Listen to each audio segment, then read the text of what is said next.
Welcome back to the Vesque Luxe podcast series. In today's episode, we introduce Juan Cortes Rodriguez, our brand lead at Vesque Luxe. Juan is an award-winning makeup artist and beauty specialist with many years of experience in the cosmetics industry. Today, we explore Juan's background, his views on what's missing in the skincare industry, and how the Vesque Luxe brand serves those needs. Juan will be interviewed by Priya Shea, the lead of market research at Vesque Luxe. Thank you for watching. We hope you enjoyed today's episode.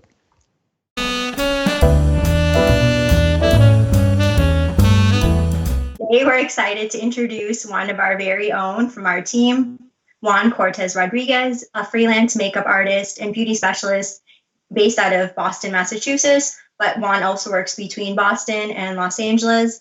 And Juan is actually also a title holder, which he'll talk a bit more about in the pageant world. So welcome, Juan. Thanks for joining. Thank you for having me. Thank you for having me, Priya. I'm very excited to be here today. Yeah, we're thrilled that you could join us here today. We're looking forward to chatting with you and more about your expertise in around skincare, the beauty industry, more about your experience in this area, and one of our favorite topics, I think yours and mine, which is skincare. Yes, of course. So just wanted to talk a little bit more about your experience and kind of what brought you into the world of beauty. So I thought I would start off by asking you, can you tell us more about what your background and what passions brought you into the cosmetics industry? So good question. I actually have been in the industry since I was actually a teenager. I started off as a cosmetologist, hairdresser, and, took hair school when I was in high school and stuff. So I kind of lost the passion for hair. But I still always was very attached to the creative part of it and the beauty aspect behind it, making women feel really good about themselves and stuff. So overall, it was the whole cosmetology background when I was younger. And then I transitioned into cosmetics, retail and makeup. And that's when I became a freelancer. I found a passion for makeup and actually being able to transform someone in the way they feel, especially women, within an hour, and just the gratitude behind that. So it just became my passion, and it's something that I've always, along with the artistry background, it always been something that has been, I guess I consider it a gift, but a gift in disguise, because it was obviously something that I kind of stumbled upon, discovering myself over the years. That's amazing. Thank you. So it sounds like you're very passionate about what you do. Can you please tell us a little bit more about the work that you've done in the cosmetics industry? So in the past, I've worked for different brands. I've actually worked for about 7 different cosmetic brands, being color brands and skincare brands. Some like Kate Somerville, Christian Dior being a color brand, Laura Mercier. And just recently, I was just working for Clé de Peau. I've kind of done everything in the industry, whether it's counter manager, freelance, brand ambassador. So I've kind of picked up a lot of those experiences throughout the years, and a lot of knowledge throughout the years of my retail history. But I've also done a lot of my own freelance work, which is more where I have the most fun, as I like to say, whether it's weddings, events, and even personal makeup for, I've done a couple of celebrities in the past, but nothing that I like to brag about. But even that's been something in the past that I'm very grateful for. That's excellent. And can you tell us what is your favorite part about working in the cosmetics industry? I think my favorite part is the artistry, the transformation. But overall, I think it's the gratitude that I get, like the token that I get when I transform someone. I've had experiences in the past where I've had women sit in my chair and, had the roughest day, roughest week, or just, lack of confidence, and being able to do just something so small as applying a little bit of eyeshadow, lipstick, and a foundation, and seeing the transformation in the way they feel. I think that's my favorite part of the industry and what I do. But that's my reward. The artistry, I think it's my favorite part. And educating people about the cosmetic field, because I feel like there's still a lot of stuff that needs to be taught and a lot of stuff that people could learn. So what do you think, based on your knowledge and your experience, you've worked with numerous brands all across the board in different areas with skincare as well as cosmetics. What do you think is one of the gaps in the market right now in terms of what you see in terms of the beauty world, with maybe different populations or just products that you feel might be missing from the market? Well, to your point, I think products missing in the market. But to add to that, I think what it is the separation between products. I've noticed that, if I've worked for Christian Dior, there was a clientele that couldn't either afford it or felt like they weren't a part of, either due to color or skin type or something. So I think the one thing that's missing is inclusivity within the brand. And something that can really cater to every generation, every walk of life. I think that's the one thing that is really missing. And the other thing is behind that is, there's products that are either targeted to certain age groups, let's just say, where a lot of people feel, the younger people feel like they can't use. So I think kind of like finding that balance between the different types of age groups or walks of life and kind of turning it into one and really migrating everyone, making everyone feeling inclusive. I think it's the one thing that's missing. That's wonderful. And I agree with you. Like, I know as a racialized woman too, trying to find makeup or the right products can sometimes prove to be a challenge or difficult. Sometimes, it's hard to match skin tones with makeup or, combination skin, dry skin, all those types of things. So if I had to ask you in a few words what your definition of inclusivity is, what would it be? I think inclusivity is, it means it doesn't discriminate whether it's skin color, gender. There's a lot of brands that are only geared towards women. And I feel like that's something that we have a gap in. It's also men products. There's a major gap where I feel like now men are starting to take care of themselves and starting to find different avenues to self-care. So I think we need to create more of those opportunities for other genders, but also, like I said, age groups. And overall, I think it's creating that product that no one, whether it's price point or whether if you're come from, low income or if you have, if you are lucky enough to have the money or blessed enough to have the money to afford these expensive products. I just want to be able to get both or all different groups and just be able to say, hey, this belongs to me no matter who you are. This product is for me. This product was designed for me, not because of how expensive it is or the packaging or my skin type or the color or whatever. I think that overall, I want that product. I want everybody to feel like this is meant for everybody. That's great. Yeah, and I think it's so important, and especially for brands and just, the cosmetics industry, I think, to take notice, that not everyone is going to fit in that little cookie cutter, thing. Everyone has different needs, comes from different walks of life. So I love that about your definition with inclusivity. It is about everybody across gender, across socioeconomic status, whoever you are. It doesn't matter the age, just having something that's there for everybody, I think, is so important. So thank you for sharing that. And we know that you are a title holder in the pageant world as well. So can you tell us more about your title and how you got into the pageant industry? So how I got into the pageant industry was, I once again, I just stumbled upon this experience, this opportunity. There was so I wanted to try something new for myself. There was a point in my life where I just feel like I wasn't accomplishing anything, and I just wanted to give myself something new to just look forward to and to kind of challenge myself, something different. And so this opportunity came, and I went for it, and I competed. And I mean, it was my first time. I actually I won Mr. Congeniality.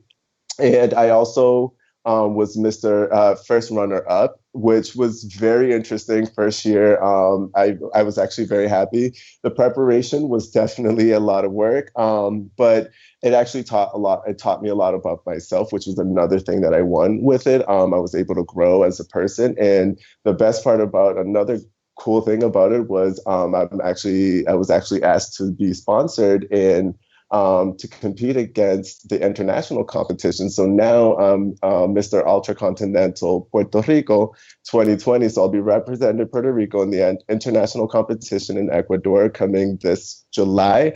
I mean, we'll see due to the coronavirus right now and what's going on with everything right now. But I'm looking forward to compete. That's excellent. And congratulations on all your titles. That's amazing.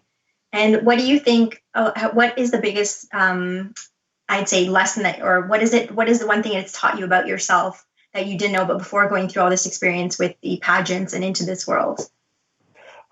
So I've always been a person of self-doubt. And the one thing that it has taught me was how to be more confident and not second guess myself.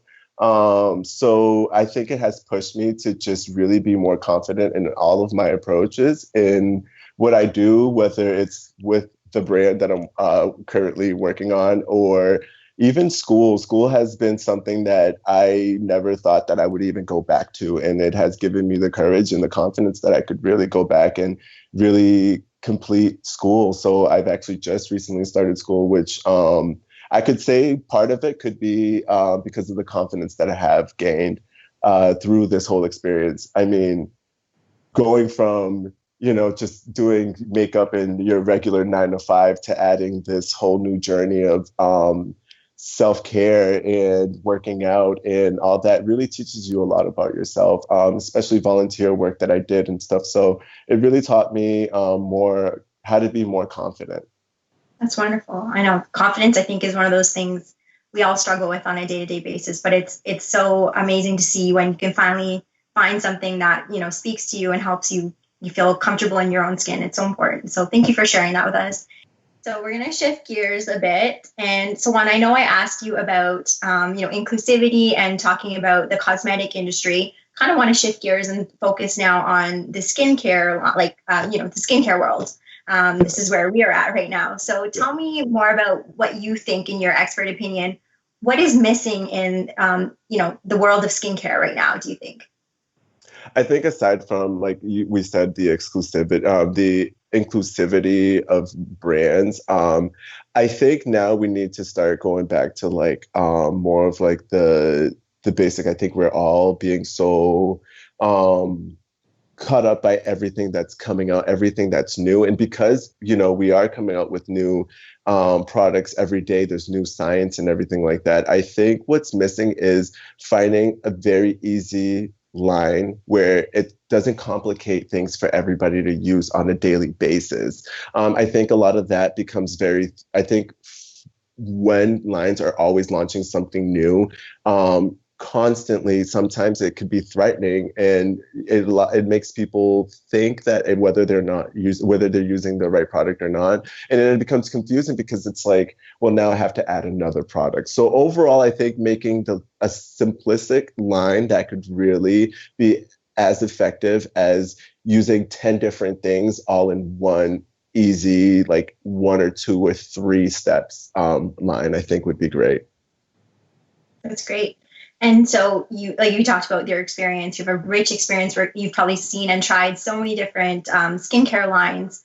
What is it about Vesque Luxe that you think makes it different than anything that's out there on the market right now?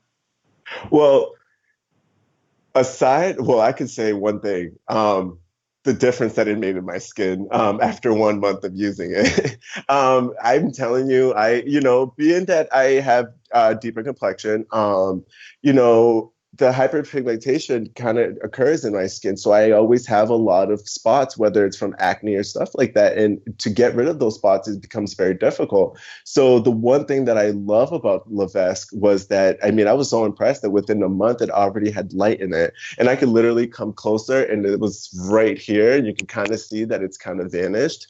But that actually has been one of my biggest things that I love about it is the difference that it's causing in my skin. But another thing that I really truly love is the scent, the texture. But beyond that, it's the way it makes me feel. I think that's the one thing that really gravitates me to the product. Every time I use this product, I'm feeling like, okay, I don't need to add, extra spritz or oil or anything like that. I feel like I had gotten enough moisture from my skin. So overall, I think it's just been like how great this product has really worked on my skin and how great it makes me feel every time I use it. I mean, I'm just very impressed with the results overall. That's awesome. That's great. And what is it about, what about the Vesque lineup do you love the most? The lineup, so I love the skin, the face cream. I love the face cream and the skin cream. Those are my two favorites so far. And the reason why is because the face cream is what really has generated that brightening on my skin that I've noticed. But the reason why I love this skin cream is because I've started using the skin cream more during the day just to give me more of like that extra boost of moisture, where the face cream has become more of like my night cream because it has that retinol in it, which I love. And due to that, I'm noticing that using one during the day and the other one at night has really been a really good combination of the two. That's wonderful. Thank you for sharing. And, as being the lead for, branding, what do you intend to deliver to our Vesque Luxe audience? So overall is my passion for cosmetics, my passion for the product. I want to be able to change people's life and to really affect people's lives through this bottle that we are creating, to really, really show the compassion that we have for people and the care that we have about their self-care. I think that's going to be the biggest thing that I want to bring to the table is to change people's life through this product. That's very important to me. That's awesome. And do you have any message that you'd like to leave our viewers with before we sign off? So try Vesque. Honestly, I have to really encourage you guys to really try it. Do some research. We have really good ingredients in it, ingredients that are not found in any other products, that are very unique, unheard of. It's evolving. The cosmetics is evolving, and we are evolving with it. So that's one thing that I really want to encourage you guys to do, is just to do some research on the brand and just, try it out. Awesome. It's been a pleasure and privilege, Juan, having you with us today. Your passion just radiates through everything you say and what you do. Thank you for sharing your amazing expertise and knowledge with us today. We wish you all the best on your journey, and look forward to chatting more about the clean beauty and clean living next time. And thank you for sharing all your experience with us today.